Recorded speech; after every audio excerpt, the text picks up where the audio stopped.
Хүчин амгалан айлтгая Улаанбаатарын өргөн нэвтрүүлгийн тогтолцоо буюу UBS Lizээс та бүхэнд хүргэдэг улс төрч шинэ манлайлагч зорилт төслийн ээлжийн дугаар эхлэхэд бэлэн боллоо. За үзэгчдийнхаа бүр горгийн энэ орой амар амгалан айлтгая. За өнөөдрийн дугаарт бол төслийн маншилдаг 12 оролцогч, за шүүгчдийн өмнө илтгэх ур чадвараар шалгаруулсан, за төслийн манд 3 дугаар шатны А хэсгийн шалгаруулалтыг үргэлжлүүлэн хүргэх болно. Дашрам дурдхад бас манай залуучууд 4 хэсэг болж 4 тусгай нэвтрүүлгээр энэ хасалт манд гарч байгаа. Бас бид нэр бас саяхан ярилцж байгаа. Дараагийн 12 сарын 15-наас өмнө болох хасалт бол нэлээд олон сорилттой 100 баллын системээр үнэлсэн 5 дэд хэсэгтэй байгаа. Тэрийг бас манай залуучууд мэдж байгаа. Ерөнхийдөө бол өрсөлдөөр нэлээд ичрээ явагдаж байна. Ингээд хэдүүлээ өнөөдрийнх нэвтрүүлэг дээр чухам хэний хөө хэний охин хэрхэн илтгэлээ тавьж шүүгчдэд одоо хөндлүүлэхийг ямар үнэлгээ авах вэ? За нэвтрүүлгээ хүлээн авч үзнэ. За манай залуучууд одоо ямар хөгжлийн бодлого одоо ямар шинжлэх шийдвэрүүд гаргах вэ гэдэг олон анхааршүүлээ. Маш их нэрсэн байна. Энэ одоо энэ төвчд маш их ач холбогдол өгсөн байна. Энэ бол их хүнд хөдөлмөр юм байна. Өнгөнөөс ахвалаад ингээд суугаад хүмүүсийн юмыг хараад ингээд шүүгээ суuna гэдэг бол тийм амар ажил биш байсан боловч сонирхолтой суусараад үдээ хүрлээ. Нэг утгаараа бол нэг нь ялагдаж нэг нь ялж байгаа юм шиг байна. Нөгөө талдаа биднээс байгаа нийгмийн асуудлуудыг биднээс дуу хоолой болж хийж гэнэ гэдэг бол энэ бол нэвтрүүлгийн асар том нийгэмд өгж байгаа дуу хоолой нийгэмд өгж байгаа өөрийнхөө мессежтэй. Тэгээ үнэхээр залуу юу өөрчлөгдөж байгаа харагдаж байна.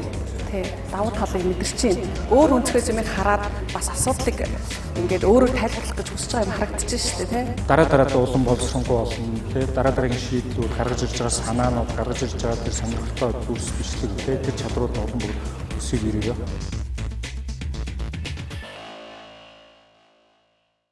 Ерөнхий ивент тэтгэгч яг одоо яг эндээс Pepsi брэнд. Ивент тэтгэгч цэвэр агаарт эрүүл амьдарцгаая шин налайх хороолол. Ерөнхий ивент тэтгэгч хөгжилд хүргэх Монголын жигүүр Хүннүү Air. Ивент тэтгэгч дэлхийд танигдсан Монгол брэнд Говь. Харамсалаар Улаан усмын бар шахалга сайн байцгаана уу эрхэм хүндэд Улаан усмын ард иргэдээ та бүхэндээ энэ өдрийн мэндийг хүргэж амар амгалан айлтгая. Миний бие барилгаж явагтай ир бахад би багаасаа төрж өссөн нутагта олон зүйлийг хийх юмсан тулгамж байгаа олон асуудлыг шийдэх юмсан гэж мөрөөдөж явдаг нэгэн билээ. Тиймдээч би өнөөдөр мөрөөдөлдөө хөтлөгдөн Баян-Улгийн аймгийн иргэдийн төлөөлчдийн хурлын 2 дугаар тойрогт нэр дэвшиж байна. Технологийн 900-д манай сүм хөгжил цэцгэлдээс хоцрох ёсгүй гэж би боддог юм аа. Сумыг хөгжүүлэх цангийн мөнгийг үр ашиггүй зарцуулж байна. Жилд орон нутаг хөгжүүлэх санд 200 сая төгрөг төсөвлөдөг боловч энийг оновчтой шийдэл төсөлд зарцуулж чадахгүй байна.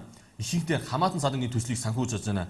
Би үүнийг талсан зогсоох болно. Хамаатан садангаараа нийлж төсвийн мөнгийг өрн таран хийж үр ашиггүй зарцуулдаг явдлыг бүрэн үгүй хийнэ гэж та бүхэндээ амлаж байна. Ажилгүй иргэдийн ихэнх нь 20-с 40 насны залуучууд байна. Сургуулаа төгсөж ирсэн залуус ажил олдохгүй хотод эсвэл Казахстан руу гарч ажиллаж хитэн төгрөг олж байна. Орон нутгад хөдөлмөр эрхлэх боломжоор хангахын орон нутгийн удирдлагын үндсэн үүрэг байдаг ч гэсэн өнгөрсөн жилүүдэд сонгогдсон эрхэмүүд энэ үүргээ хангалттай биелүүлж чадаагүй лээ. Тэгвэл би залуучуудын оролцоог нэмэгдүүлэх замаар ажилгүйдлийг бууруулнаа. Манай суманд ажилд ороход 4 сая, газар авахд 1 сая төгрөгийн авилгал өгдөг болж байна. Тэр байдугаа эрүүл мэндийн үйлчилгээ авахд эрүүл мэндийн даатгалын дэвтэрийн завсарт 10-20 цаас авч өгдөг болсон байна. Энэ чудраг авдал мөн үү? Гадаад дотоод хинийч бай авилгаар ажил бүтэхгүй. Авилга бол гэмт хэрэг гэдгийг давтан хэлье. Улаан сумын залуу үеийнхний хамгийн том тулгымцсан асуудал бол боловсролын асуудал байдаг юм аа. Баян-Улгийн аймаг боловсролын төвшингээр улсад хамгийн сүүлд мушигдаг. Үүнд манай аймгийн боловсролын бодлого дутаж байна гэж би үзэж байна. Учир нь сүүлийн 5 жилд ахлах сургууль гэхэд 50 орчим багш нарыг ажилд авсан байдаг. Гэхдээ тэднийг ямар нэгэн шалгалт шүүлэг сонгон шалгаруулалтгаар ажилд авсан байдаг. Цаашид зах арга сайтай мэдлэг боловсролтой багш нарыг өөрийн сургуулиудаа авчирч ажиллуулах нь зүйтэй хэрэг юм аа. Энэ мэтлэн манай суманд тулгамж байгаа маш олон асуудлууд байгаа. Эднээс цаг алддаггүй шийдвэрлэх шаардлагатай байгаа 5 асуудлыг би өөрийнхөө мөрөг хөтөлбөрөөр туслаа. За ир бахитын илтгэж байгаа чанар бол их үнэхээр илтгэгч хүн шиг байлаа. За Баян-Улгийгээс орж ирж байгаа ир бахит бол ерөөдөө бас боломжийн одоо яг орон нутгийн төвшөндөө бол юм тодорхой шинжлэх санаануудтай жишээлбэл төрийн бодлогын одоо гол бас бэрхшээлийн нэг хамаатан садны нөлөө гэдэг юм уу төвшин бодлого товарилдаг нутгаар хандлага энэ төр болоод шүүмжилсэн шинжлэх санаа бол гаргасан байж байгаа. Яг 7 минутын хугацаанд яг нэг ийм хэмнэлээр явбал бас сонсож байгаа сонгогчдын өвч гэсэн бас залхмаар болчихдог л доо. Тийм учраас ерөнхийдөө эхлээд гол санаа гайлаа би нэг ийм асуудлыг ярина. Гэхдээ энийг шийдэх арга замаашсан товчхон илэрхийлж өгөх ёстой. Урд нь ч юм уу тийм. Ялангуяа ийм дүрс оруулсан нөхцөл бол их бүр их боломжтой шүү дээ. Ер нь бол сонсогчд бол тэр их тайлбарыг угаасаа авахгүй шүү дээ. Угаасаа л мэдчихэж байгаа бас та нартай адилхан.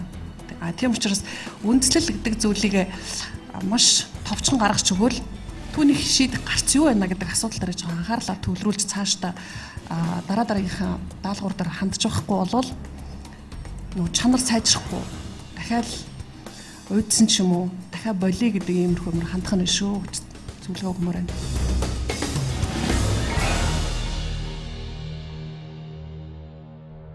Гэр бүл гэдэг бол нийгмийг бүрдүүлэгч хамгийн анхдагч нэгж. Энэ утгаараа залуучууд маань гэр бүлийг үүсгэж хамтдаа амьдрах нэгэн амьдралыг бий болгосноор тэдгээр залуучуудын хувийн амьдралд цэг тавигдж байгаа гэдгийг эхнэрчдэр, нөхөрчдөр ойлгож ухамсарлах шаардлагатай. Гэрлэлтээс хойш залуучууд маань энэ амьдралын төлөө гар гараасаа атгалцаж нэгэн баг мэт болж энэ амьдралын төлөө зүтгэх шаардлага гарч ирдэг. Тийм учраас залуу хосуудад аль алинд нь маш их үүрэг хариуцлах шаардлагатай байгаа. Нэгүр хэлэх юм бол гэрлэлт гэдэг бол багийн спорт гэж ойлгож болно. Бид нар нийгмийн өөрчлөлт гэдгээс гадна гэр бүлийг авч үлдэх залуу хүний хувьд энэ дээр яаж тэмцэж байна? Гэр бүлийн гишүүн болгоно яг өөрийнхөө гэр бүлийг үнцэнтэй байлгах. Гэр бүлийн доктортой биш байдал илүү байна уу, дундаж байна уу, бага байна уу? Одоо салалт гэсэн үг тийм үү? Илүү бага. Яаж ялгаршуулах эмчилгээ хийх вэ? Цэвэр ерөөсөл гэр бүлийн соёл боловсрал ухамсарыг бий болгох шаардлагатай. Хүн хүнээс яг холдож байна л та. Гэр бүлдээ болсон бол тэр хүний хувийн амьдрал дуусаа. Зэг тавигдсан. Та цаашид хамтын амьдрал бүтээн гэдгийг ойлгосон. Эхнэрчдэр, нөхөрчдэр. Эдгээр асуудлуудаас болж маргалдсан хосууд маань хинтээ ямар хүнтэй дээрх одоо сэдвүүдээр ярилцаж ямар нэгэн байдлаар зөвлөгөө авах вэ гэх тал дээр мэдээлэл хомс байна. Тэгвэл эдгээр залуучуудад зөвлөгөө өгж байгаа тэр хүмүүс маань тухайн хосуудын харилцааг мэдхгүйгээс болж өөрийн өнцгөөсөө тайлбарлаж зөвлөгөө өгөх, хит нэг талыг баримталсан зөвлөгөө өгөх, эсвэл аав нь юм уу, ээж нь юм уу тухайн хүүхдэд өмөрөх хандлагатай байдаг. Энэ нь эцсийн үр дүндээ магадгүй тэр хоёрын амьдралд, ирээдүйн амьдралд нь маш их хор уршигтайгаар нөлөөлж болцсохгүй маа. Бид дүүрэг хороо бүрийн нийгмийн ажилтнуудыг мэргэжлийн өндөр түвшинд бэлтгэсэн, стандартад нийцсэн тусгай хөтөлбөрт хамруулж, гэр бүлийн харилцааны сэтгэл судлал болоод гэр бүлийн судлаач мэргэжлэр богино хугацаанд мэдлэг олгож, чадахжуулах ажлуудыг системтэйгээр зохион байгуулнаа. Хороо бүрт сэтгэл зүйн зөвлөгөө, мэдээлэл өгөх, тусгаалan засад огшуулсан уулзалт төвийг бий болгож, иргэдтэй тухтай таатай орчинд ярилцах боломжийг бүрдүүлэх болно. Төрийн бодлого одоо гэр бүлийн талаар явуулах бодлого дээр уг нь их сайн одоо санаа дэвшүүлсэн. За тэгвэл яг одоо нөгөө илтгэлийн хугацаанд яг одоо энэ өөрийнхөө шийдвүүдийг гаргахдаа дэндүү их одоо нууршиж одоо гэр бүлийн одоо зөвлөгөө маягаар их одоо нууршиж оршил их хэлсэн.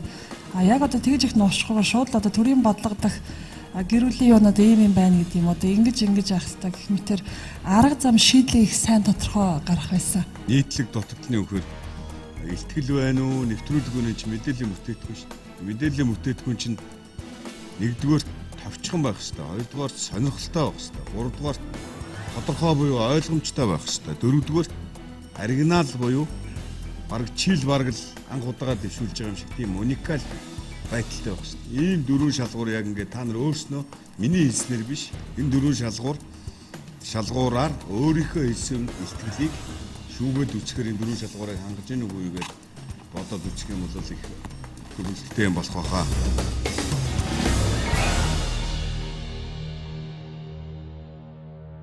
Би үнд зүйл, үйл ажиллагаа, үндслэлтэй мэдээлэл гэсэн 3 гол зарчимтайгаар улсын хуралд нэр дэвшиж байна.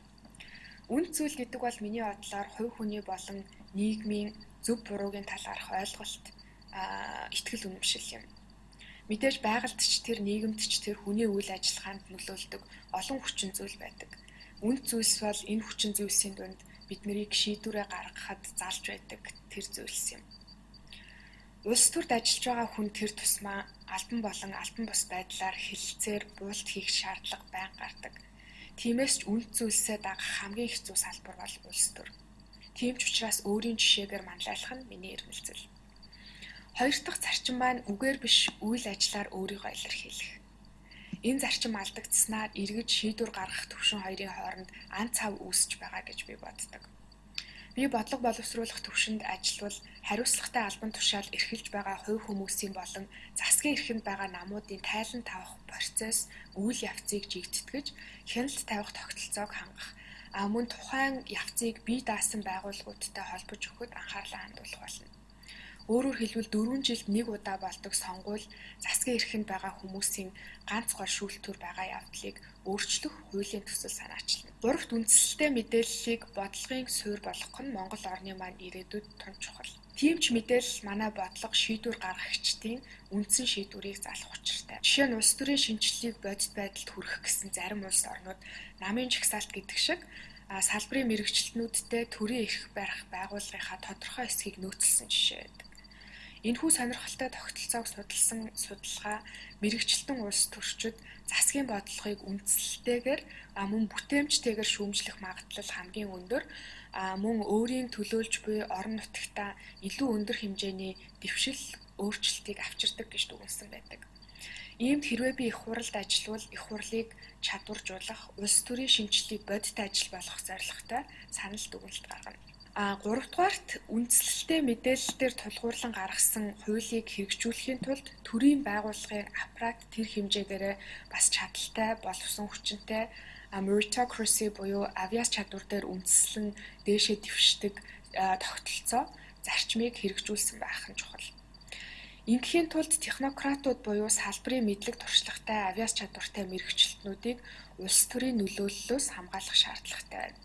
Сонгуул болгоны дараа ажлын байр суурь нь өөрчлөгдөж байдаг, ажлын аюулгүй байдал ирээдүйн ур чадвараас хамаардаггүй, улс төрийн хүчин зүйлсээс хамаардаг тийм орчинд төрийн байгууллагад ажиллагаа салбарын мэрэгчлэтнүүд ажиллаа хийх хэцүү. Үүнд чиглэсэн асуудлыг мөн хуулийг санаачлах нь миний бас нэгэн зорилго юм. Миний гол зарчим бол үнд зүйл, үйл ажиллагаа, үндсэлтэй мэдээлэл юм. Баярлалаа. Дэлгэр жаргалын хэлж байгаа ихтгэл бол их цэгцтэй сайхан ихтгэл сонсогдчихлаа. Тэгтээ яг өөрөө бас хол байгаа юм шиг байна. Бас жоохон баяжуулсан бол их хялбархан аятайх ихтгэл болчих. Ихтгэл байлаа гэж бодож байна. Асуудлаа харснаас гадна бас шийдэл санал болгож ирлээ л дээ. Ялангуяа Монгол улсын тогтолцооны хувьд бол Монголд энэ бодлого хууль боловсруулах асуудал ерөөсөө нэг тийм шинжлэх ухааны судалгаан дээрээ суурлаагүй. Тухайн цаг үеийн шинжтэй сэтгэл хөдлөлөөр явдаг онцлог байгаад байгаа. Тэгээ дэрийг шийдэх тэр тогтолцооны аргыг, аргачлалыг, үнэлэмжийг тус бүрээр нь яг ялгаад ийм аргачлалаар, ийм арга замуудыг, ийм боловсон хүчнүүдийг бэлтгэх замаар шийдэж болж гинэ гэдэг юм шийдэл санал болгож байгаагаар их давуу талтай байлаа. Дэлгэр жаргал бол яг одоо төрийн бодлогод дутагдж байгаа одоо тогтолцооны одоо гол гажиг бол олж харсан. Бас яг шийдлүүдийг тодорхой дэвшүүлсэн байж байгаа. Дэлгэр жаргалын хувьд сонсоод бид нар янз бүрийн зохиомж агуулга энэ байхгүй мөртлөө дэлгэр жаргалын ярилцлагыг свичийг бид нар тусдал сонсч чадлаа л да. Энэ чинь өөрөөр хэлбэл тодорхой асуудал төвшүүлчихэд түүнд шийдэл гаргаж өгч чадна гэдэг чинь өөрөө энэ мандуулагч хүнд байх ёстой. Угаасаа та нарын одоо харж ах ёстой юу үнцэг байхгүй юу? Тийм учраас бид нар дэлгэр жаргалын бий болох хувьдаа дэлгэр жаргалын ихтгэлийг төвчээртэй биш. Өөрөө л ингээд аяндаа сонсчлоо. Нэг сайн тал нь юу гэхээр өөрөө шүү дээ эхлэхдээ юун тухай хэлэх гэж байгаа гэдэг 3 үгийг хэлчихэд тэр 3 үгийг төгсгөлд нь тэр санаан дээр дахиад автод хэлсэн байхгүй. Тийм илтгэлийг дахиж юу сонсохгүй байна л да.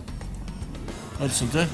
За инхээр гол санаагаа ядаж 3 удаа давтдаг энэ системийг дараа нь ашиглаарай гэж би бодож байна. Тэгээ та нарт баяр хүргэе.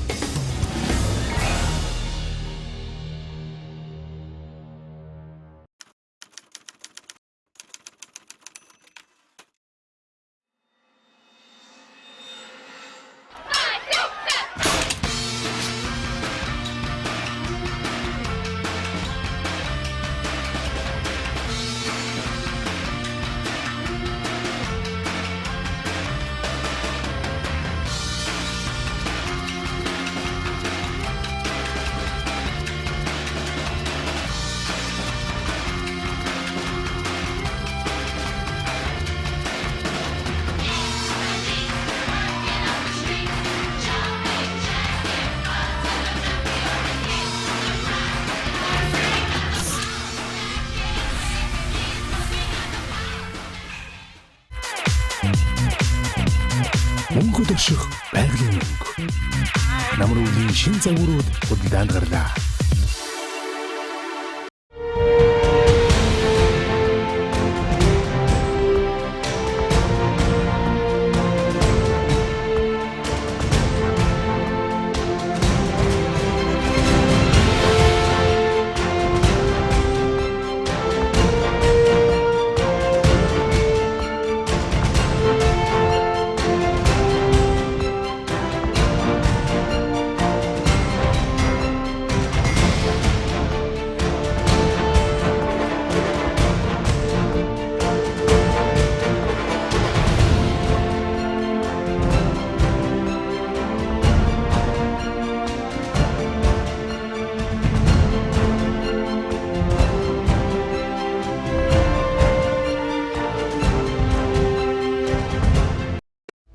наран мандах зүгт цэвэр агаарт эрүүл амьдралын тав тухыг бүрдүүлсэн иж бүрэн 6,000 айлын шин налайх цогцолбор хороолол таны гэр бүлийн амар амгалан аз жаргалт амьдрах бүхий л таатай орчин болох ногоон байгууламж, сургууль, цэцэрлэг, бүх төрлийн үйлчилгээний төвүүдийг нэг дор бүрэн шийдэн танд хүргэлээ.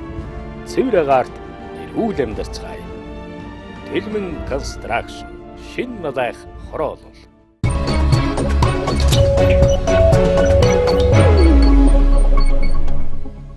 За яг одоо UBS телевиз дээр суугаад харуулсан асууга үзэгч та бүхэн улс төрчин манлайлагч төслийн маань нэгэн шин дугаарыг хүлээн авч үзэж байна.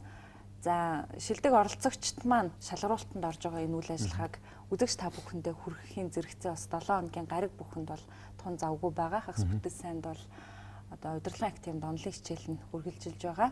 Бодлого нөлөөллийн гээд кейсүүд дээр ажиллах, за хилцүүлэг, мэтгэлцэн гэсэн олон үйл ажиллагааг төслийн зүгээс зохион байгуулж байгаа. За өчигдөр гэхэд одоо төслийн маань нэгэн баг бол ерөнхий боловсролын сургуулийн хүүхд багчуудад бас сонирхолтой сэдвээр лекцүүд өөрсдөө санаач цагаар тавьж байгаа. Тэгээд энэ үйл ажиллагаа маань за Төв аймгийн Эрдэнэс сумд бас амжилттай зохион байгуулагдсан. За Төвийн 10 жилийнхэн сургууль бол удирдлагын зүгээс бол бидэнд бас талархал илэрхийлсэн юм мэдээлэл ирсэн. Яг өнөөдрийн байдлаар улс оронд маань маш олон асуудлууд байна. Хүмүүсийн амьдрал бас тэр болго хангалттай явж чадахгүй байна.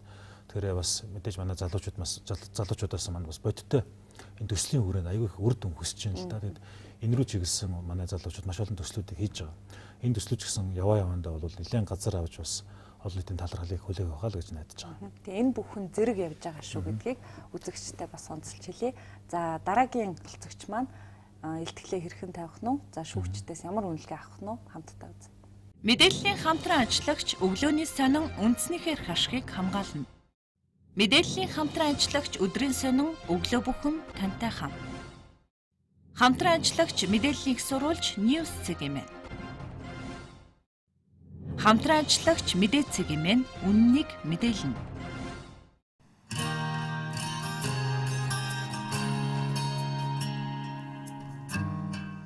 Өмнөгөө аймгийн Далдан цадгад сумын 7 дугаар угаас аймгийн эрдэнэ төлөөлчдийн уралд нэр дэвшигч Банзарч Явахтай Жамисран байна. Залуу хүний зоригоор та бүхнийг төлөөлж чадна гэсэн итгэл үнэмшил нь байгаа учраас шийдэл нь байгаа учраас би аль нэг намайг биш зөвхөн та бүхнийг төлөөлөхөөр аймгийн эрдэнэ төлөөлчдийн уралд бие дан нэр дэвшиж байна. Бидэнд баялаг байна. Бидэнд ирээдүй байна. Бидэнд эдийн засгийн чадамж нь байна. Харин бидэнд баялагийг бүтээгчд нь нутмаг байгаад байна. Баялагийг бүтээгчд бол хүн та юм аа. Одоо бидэнд чанартай боловсролын урхай, чанартай эрүүл мэндийн урхай, чанартай хөрөнгө оруулалтын урхай хэрэгтэй байна. Тиймээс би ур хачин болохоор шийдлээ. Нэгдүгээр боловсролын урхай. Боловсролын салбарын хөрөнгө оруулалт нь жил ирэх тусам нэмэгдэж, төр засгаас боловсролын салбарыг анхаарал нь нэмэгдэж байна. Энэ бол сайн мэдээ. Харин багш нарт нь хөрөнгө оруулалт хийхгүй байгаагаас болж жил ирэх тусам сурагчдын чанар муудаад байна. Жил бүрийн эсрэгтийн шалгалт нь босго оноондоо хүрэхээ байгаад байна. Энэ бол яаралтай мэдээ. Бидэнд ихтэй боловсролын байгууллага байхгүйгээс болж жил бүр 800 орчим хүүхдүүд шинээр оюутан болж Улаанбаатар хотыг зорж байна. Жил бүр түүний цаана 6000 гаруй эцэг эхчүүд цалингийн зээлээ тулган авч хүүхдийн боловсролын төлөө хөрөнгө оруулалтыг хийж байна. Энэ бол яаралтай мэдээ. Тэд чинь бидний ирээдүй, бидний үр хүүхэд. Тиймээс үүнийг засахын тулд шийдэл хэрэгтэй. Шийдэл нь бидэнд байна. Би хүүхдийнхээ төлөө зүтгэж яаралтай мэдээг сайн мэдээ болгоно. Хоёрдугаарт эрүүл мэндийн урхай. Өмнөгөө аймгийн эмнэлгийг үсгийн онцлогоо эмчилгээний төв болгож шинэ байр барьж томографик, өнгөт эхо, зүрхний эхо, неран аппарат, дурангийн хаалгааны иж бүрэн тоног төхөөрөмжөөр хангасан байна. Энэ бол сайн мэдээ.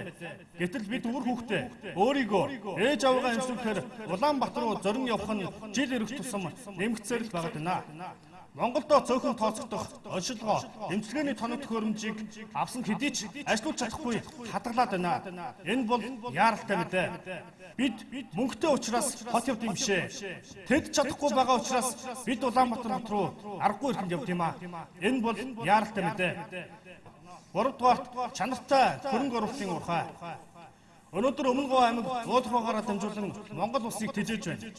Бидний баялаг дэлхийд гайхаж байна. Улсаас мөнгө гүйх биш, улсдаа мөнгө хандуулдаг цөөхөн аймагуудын нэг болж чадсан. Гэвч эрдэс баялаг дуусахгүй биш. Бидэнд юу үлдэх вэ? Бид түүнээс цааш яаж амьдрах вэ? Өнөөгийн бидний хамгийн чухал шийдэх асуудал бол энэ юм аа. Энэ бол яаралтай мэдээ. Аливаа улс орны тогтвортой хөгжлийн баталгаа нь үйлдвэрлэл байдаг. Тэгвэл бид уулгоогоос хараах бие даасан эдийн засгийг сайжруулахын тулд үйлдвэрлэлийг хөгжүүлэх хэрэгтэй. Жишээ нь Өмнө Говь аймагт 23 компани 20 гаруй цехийг нийлсэн 300 гаруй ээжүүд оёдлын үйлдвэрт ажиллаж байна. Гэвч тэдэнд хийх ажил байхгүйгээс болж зүгээр сууцгааж байна. Тэнд 300 гаруй оёдлын машин тоног төхөөрөмжүүд тоосон дарагдж байна. Тэгвэл тэнд зөвхөн уурхай хувцас соёх биш. Тэд бидний өдөр тутмын хэрэглэдэг хувцсыг ойж 3 сая монголчуудаа борлуулах боломжтой болно. Инхийн тулд ноосоонч боловсруулах хэрэгтэй. Давуугаанч үйлдвэрлэх хэрэгтэй. Утастай, үдээстэй, товчтой, цогцоор нь үйлдвэрлэх хэрэгтэй юм аа. Тэнд боловсруулалтаас авсарсан олон 10 залуус маань ажиллаг, үр хүүхдээсээ хол ажил хийж чадахгүй байгаа өргөтөл болсон ээжүүд маань ажиллаг, тэтгэврийн нас шалтгаанаар нийгмээс жигдээд байгаа ах эгч, өвөө эмэндэр маань ажиллаг. Би та бүхний төлөө зүтгэнэ. Яаралтай шийдэх асуудал байгаа тул ямар тааш та сонголтоо зөв гаргаарай. Би ягаад тэдэр хөдөлж болдгоо. Яс яг энэ чигээр ярьсан ямар ч хөдөлгөөн байхгүй. Тэгэхээр чи нөгөө наадах чи нөгөө яг ингэ хүмүүс ингэ жоох ингэ харсараад чиний яриа гэж сонсож жоох өөч штэ. Жоох нөгөө биеийн хэл, нүүрний хэл бас ингэ хүмүүс л ядаж нэг инээ гэж инээмсэглэж байхгүй ерөөсөө нүд чинь бараг цавчсан сая. Энд бичлэлэр тийм нэг жоохон өөрийгөө илэрхийлэх хэрэгтэйсэн. Хүмүүс өөрөө би ийм хүн шүү гэдгийг илэрхийлэх гэсэн. Багш нар гээд бүр тэр дундаа бага ангийн багш нарт хөрөнгө оруулалт хийх ёстой гэж хэлсэн санал бол их сайн санал байлаа. За Жамин сүрэнгийн хувьд бол ерөнхийдөө бас аваа хөрхөн шинэлэг санаануудтай босрлын уурхай гэдэг асуудлыг бол их сонирхолтой байдлаар бас дэвшүүлсэн. Ерөнхийдөө бол боломжийн харагдсан.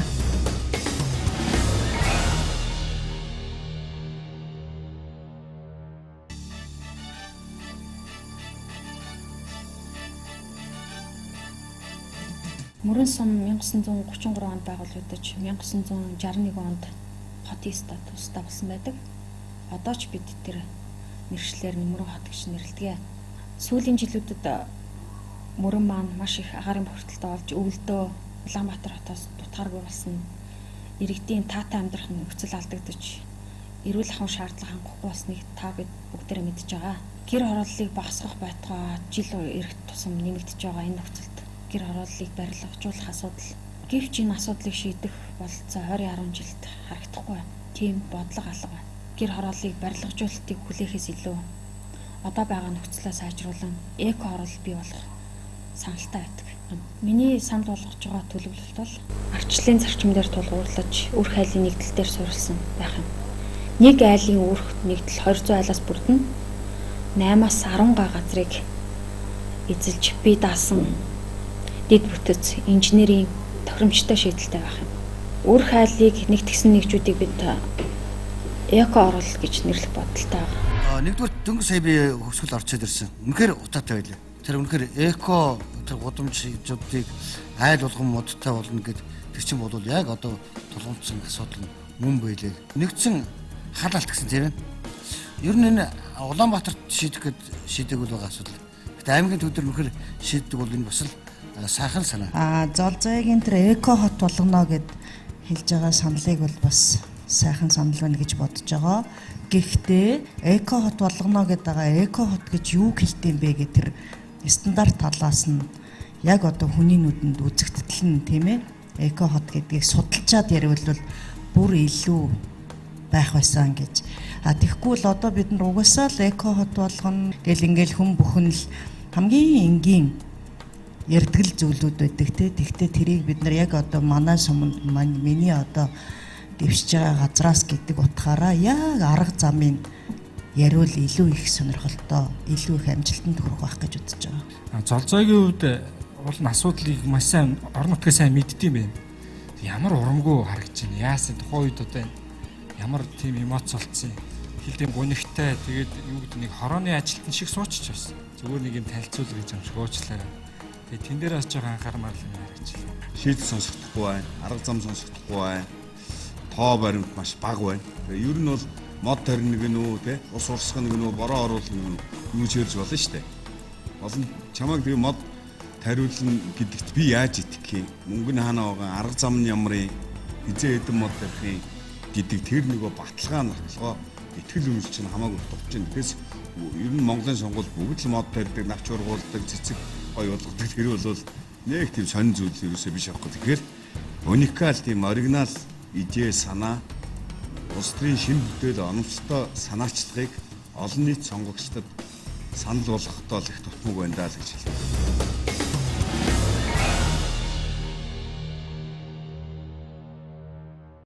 Улжи хишиг эдэр дэлгэрсэн инхчинмэн үнэхээр арвс буян хурсан хангайхантай уржилт хөрсөндөө ёсон эрдэнэ. Сайн байцгаана уу та бүхэндээ энэ өдрийн мэндийг хүргэе. Баянгор аймгийн 19 сумын ард иргэдтэй уулзаж ажил амьдралтай танилцаад 20 дахь сум Үлжид сумын иргэд хөдөлмөрч та бүхэнтэйгээ уулзаж байна. Анги 19 сумаараа яваад аж амьдралтай танилцж байгаад ганцхан юмыг ярьж байна. Хөгжлийнхөө төлөвлөгөөг хэрэгжүүлэх, хөгжлийн төлөвлөгөө, стратеги төлөвлөгөөнүүдийг гаргасан байна. За үүнийг хэрэгжүүлэхийн тулд бол одоо нутгаан гэсэн хүн бүрийн оролцоо чухал юм аа гэдэг нь бол харагдаж байна.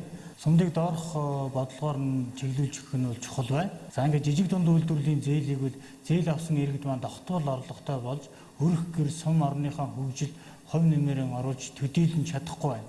За алсын хараагаа ламын гэгээний өв соёл зан заншлан хадгалж хүн бүрийн оролцоог хангах үз төр нийгмийн үйлчилгээтэй зогс дэд бүтэц уламжилт хөдөө аж ахуй эрдэнэсэн мал аж ахуй хослуулан бизнесийн эрүүл орчинтой ногоон байгууламжаар тэргүүлсэн өрх бүрэн үйлдвэрлэгч аймаг сум болон хөгжсөн байна. Санаа маань бол ерөөсөө амнуудад их мэдлэг олгох тендерийг ажил үйлдвэрлэлгээ хийлгэж байгаа компаниуд маш чанартай ард иргэдэд хүрсэн ард иргэдийн одоо жинхэнэ хүлээж байгаа ажлыг жинхэнэ хийдэг баг. За тэгээд төсвийг бол үр бүтээлтэй зарцуулж явах нь бол зүйтэй гэсэн юм санаа надад хэлж байгаа. Би болохоор бол төсвийг бол одоо ингээд нөгөө сум орон нутгийн яг өөрсдийнх нь шийдвэрийг гаргуулна болохоос бид одоо төр зэсэг дээрээс нь нэг сум тийм байна, ийм байна гэдгийг шийдэхээр бол яг тухайн сумын онцлогийг нь харж чадахгүй байна. Тухайн орон нутгийн онцлогийг л харж байна. Нэр дэвшиж байгаа. Та өөрийнхөө мөрийн хөтөлбөрийг сонгогчдод ойлгуулж, сонгогчдоос үнэлгээ авах гэж байгаа байхгүй. Тэгэхээр яг чиний бол нэг тийм юу шиг болсон. Тайлан.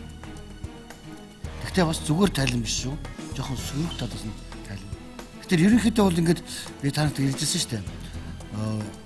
Сөрөг зүйлүүдийг хүмүүс хүлээж авахтаа хэцүү байдаг юм аа. Заавал эргээ гаргаж ирэхэд бас сөрөгтэй харьцуулах биш байхгүй юу? Аль болох ер нь дараа чим танад ирээдүйд хэрэгтэй.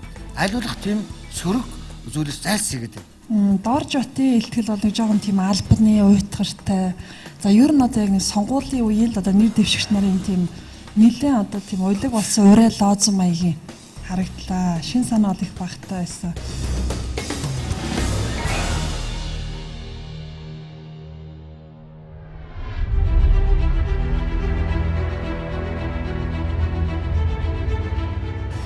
Баттын Доржот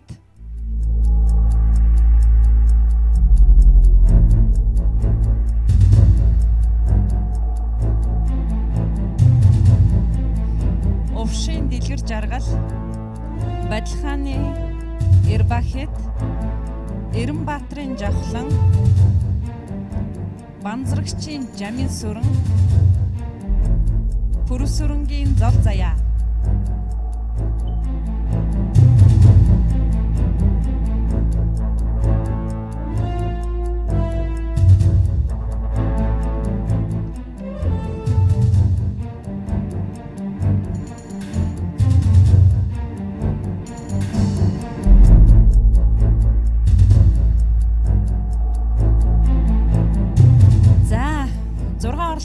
нэр дуудсан Овшин дэлгэр жаргалын хувьд Америк нэгдсэн улсаас оролцдог. За энэ шатны шалгаруулалт нь цаг хугацаанд өөрийн одоо илтгэлийг ирүүлсэн.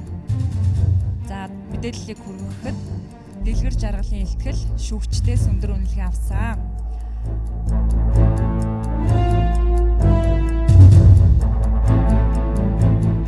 Оролцогч Пүрбатын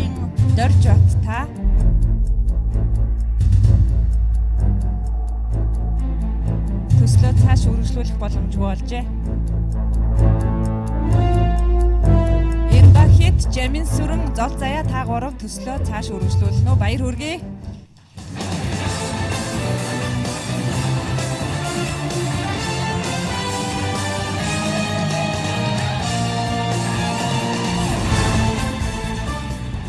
Тэр дор зүтгий маань ихтгэл бас шүүгчдээс өөрийнх нь хүссэнчлэн бас хангалттай оноо авч чадаагүй үнэхээр бас харамсалтай байна.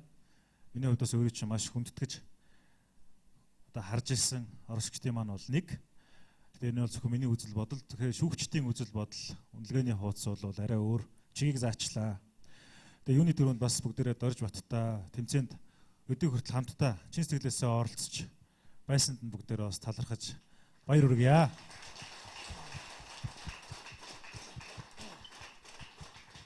Тэгэхээр хизээч унаж үзээгүй хүн гэдэг бол хизээч босч үзээгүй хүн гэсэн үг. Тэгэд нөгөө талаасаа бас таны сэтгэл санаа одоо яг ямар байгааг залуучуудтайгаа хуваалцахгүй юу? За ингээд үлдэж буй шилдэг сайхан залуучуудаа амжилт хүсье. За миний хувьд бол одоо сэтгэл санаа ямар байныг мэдээж эднод маань хэллээ, хүн ялагдж сурах хэрэгтэй. Энэ бол одоо миний амьдралд ээж анхны алхам байх. Цаашдаа надад өөр юм ирэх эрсдэл боломж болцоо бүгд гарна. Тийм учраас та бүхэндээ амжилт хүсье. Тэгээд та бүхтэйгээ одоо энэ хүртлээ явсандаа бол маш их баяртай байна. Тэгээд бас би одоо яг энэ төсөлд орсноор бол бас хүн өөрийгөө яаж дайчилж байх ёстой юм бэ? Хүн өөртөө байгаа нууц боломж болцоогоо яаж ер нь ашиглаж сурах ёстой юм бэ гэдгийг бол маш их сурж мэдчих авсан. Тэгээд та бүхэндээ амжилт хүсье. За баярлалаа.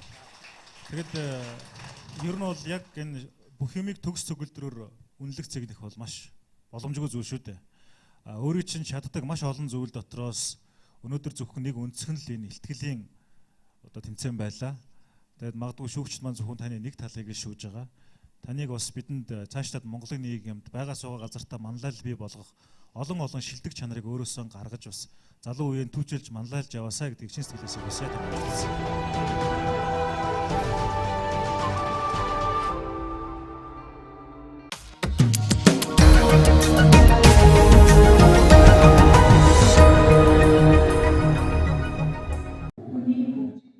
Төв аймгийн Эрдэнэ суманд төслийн 20 баг ажиллалаа. Дэмдэмэндээ төслийг санаачлан хэрэгжүүлж байгаа тус багийнхан хэд хэдэн дэд хөтөлбөрийг санаачилсны нэг нь боловсрал хөгжлийн эхлэл юм. Өөрөөр хэлбэл нийслэл хотод ойр орших хөдөө орон нутгийн тэр дундаа сумын ерөнхий боловсролын сургуулийн сурагчдын хөгжил сэтгэлгээ, мэрэгчлээ зөв сонгоход зөвлөгөө өгч хичээл явуулахад чиглэсэн. Тэдний зорьсон эхний сум болох Эрдэнэ сумын ерөнхий боловсролын бүрэн дунд сургуулийн ахлах ангийнхан хувь хүний хөгжил, их хэл монгол бичиг уран бичлэгийн талаар лекцийг сонсож, англи хэлнийхаа мэдлэгийг дээшлүүлэхэд чухал зөвлөгөөг авсан юм. 90 жилийн түүхтэй тус сургуулийн хамт олонч 20 багийг дэмжиж ажиллалаа. Нэг хичээлийн жилд бол 440 суралцагч 50 багш ажиллагчтайгаар сургалтын үйл ажиллагаагаа явуулж байна. Дотор байранда 125 хүүхэдтэй. За тэгээ манай хамт олон бол Зөв Монгол хүүхэд хөтөлбөр, авиас ном багшийн хөгжил хөтөлбөрүүдийг амжилттай хэрэгжүүлж хүүхд төрөө хөгжүүлэх тал дээр олон шинэлэг ажлуудыг зохион явуулж байна. За манай сургуулийн гол брэнд үйл ажиллагаа юу гэхээр тэшүүрийн спортыг хөгжүүлэх байгаа. Өнөөдөр манай сургууль дээр бас UBS телевизийн улс төр шинэ манлайлагч төслийн багийнхан маань ирээд ахлах ангийн сурагчдтай маань бүтэн нэг өдрийг өнгөрөөж сургалж явуулж байгаад туул их баяртай байна. За тэгээд альва ер нь сумын хөгжлөө бол бид нөр хүүхэд залуучуудыгаа хөгжүүлэх чиглэлтэй анхаарч ажиллаж байгаа.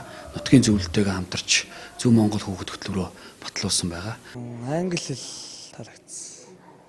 Тэгээд өөрөө бие дааж хэрхэн хэлбэраараа сурах. Тэгээд үг цээжлэх мэдлэг гэл. Англи хэлээр нэг таалагдсан. Юм сайхан хүлээж авсан. Ер нь их хичээлүүд л ер нь сонирхолтой гоё ирсэн. Манай ангийнхан маш тийм илгэсэг дотноор хүлээж авсан тэр хүмүүс нөгөө яг бид нартэй үе тэнгийнхэн юм шиг аягүй гоё харьцсан. Тэгээд надаа тэр монгол хэл, монгол сэтгэлээ гэдэг хичээл маш их таалагдсан.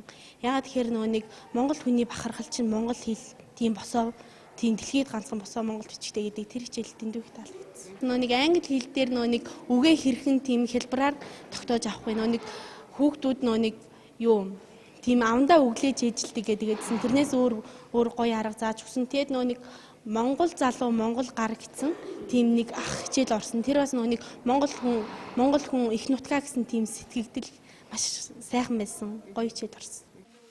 Улс төр чин манлайлагч төслийн шилдэг оролцогч бүр өөрсдийн дэвшүүлсэн шин санааг багаараа хуваагдан амжилттай хэрэгжүүлэх нэгэн боломж багийн бодлогын төслөөр дамжиж байгаа юм а. Өөрөөр хэлбэл баг бүр өөрсдийн онцлогийг харуулсан хамтын ажиллагааг нэгтгэсэн төслөө хэрэгжүүлээд үр дүнг нь харж байна. Үүний тод жишээ нь хорт баг боловсролыг эрхэмлсэн, хөгжлийг түүчээлсэн бодлогоо залуу хооч үеийнхэндээ хичээл сургалтаар төдийгүй биеийн тамир, номын хандив зэргээр үлдээж байна. Хорт багаас 4 шилдэг оролцогч Ахлах ангийн сурагчдад нийтдээ 4 цагийн хичээл орсон бөгөөд хүүхдийн хүмүүжил сэтгэлгээ хийх бүтээх олон чанарыг харсан гэдгээ илэрхийлж байлаа. За би Монгол хэл бичиг, Монгол сэтгэлгээ гэсэн хичээл заалаа. Тэр нь өнөөгийн хүүхд залуучуудын сэтгэлгээ нь ямар байна? Монгол хэл бичгээ хэрхэн авч үлдэж тэр талаар бас хүүхдүүдэд ойлгуулахыг хичээлээ. Тэгээ Монгол сэтгэлгээ бол одоо энэ нэг юм маш чухал. Тэгээ гадны соёлын тогтолгооноос хамгаалах бас нэг юм байх хэрэгтэй болов уу гэж боддог. Зорилго нь одоо хүүхдүүдэд ерөөсөө өөрийгөө биедан одоо хөгжих. За багшийн одоо хараад бус тийм ээ. Хаач өөрийгөө одоо хөгжүүлээд одоо явах тэр сэтэлжүүлгийг хүүхдүүд хамгийн гол зорилго. Тэгээ өнөөдөр миний хувьд англи хэлний багш хэлээ. Ер нь англи хэлний өөрөө багш гэдэг. Тэр шугамаараа хүүхдүүдэд яг нэг гурвалсан за дүрм үг яриан дээр тулгуурлаж тийм ээ хэрхэн амархан одоо ойлгож болох уу тал дээр нь одоо зөвлөгөө за татгалзуулах хичээлийг хүрсэн. Бид нар ч нэг тийм юу тогтцсон байдаг штэ. За хөдөө орон нутаг гэхэлэр магадгүй айгуу даруухан тийм ээ бие барьсан тийм байж магадгүй гэсэн ойлголт ерөнхийн нэг тийм ойлголт хүмүүсийн дунд байдаг штэ. Гэтэл үгүй юм байна.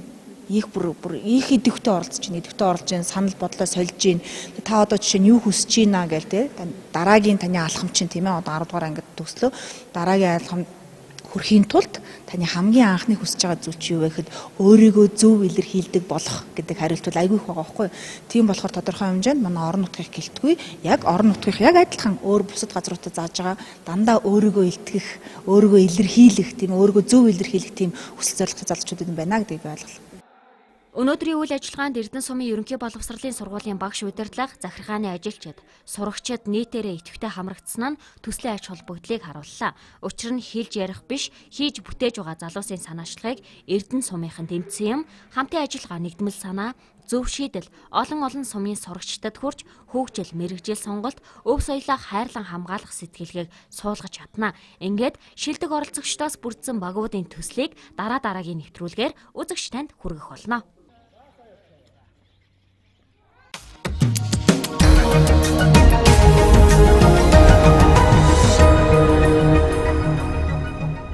Сайн тэгэхээр бид нар нэвтрүүлэг болгоныхаа төгсөлд нэвтрүүлэгтэй холбоотой дүгнэлтийг хийдэг. Тэгэхээр энэ удаад арай жоохон өөр юм хэлмээр байна.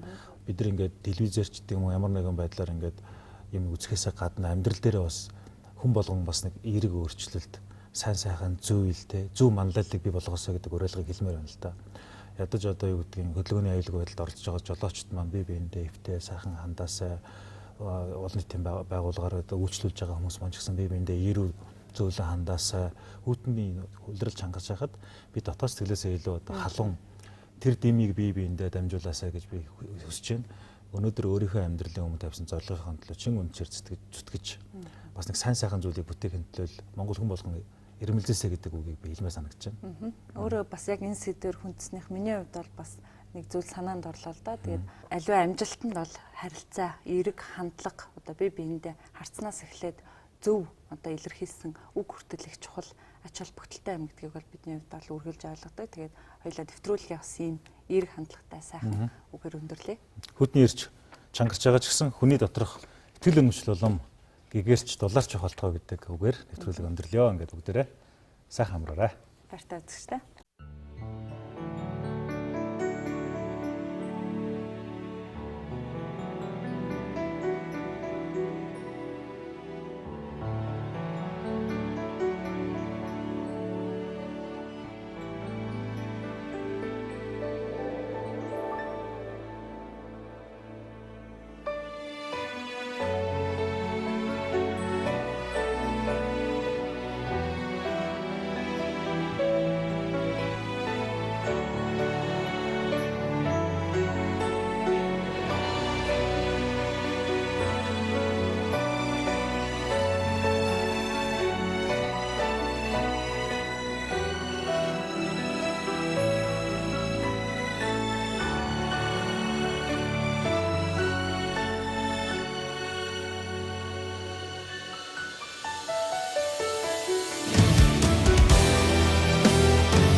Шин өглөөний нараманла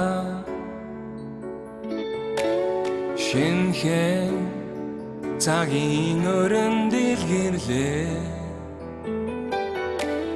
Сарул сайхан миний Монгол сайн цагийн өчрөл хийлээ Сарул сайхан миний Монгол сайн цагийн өчрөл хийлээ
Хайрын уян дуудуулно Галтай насны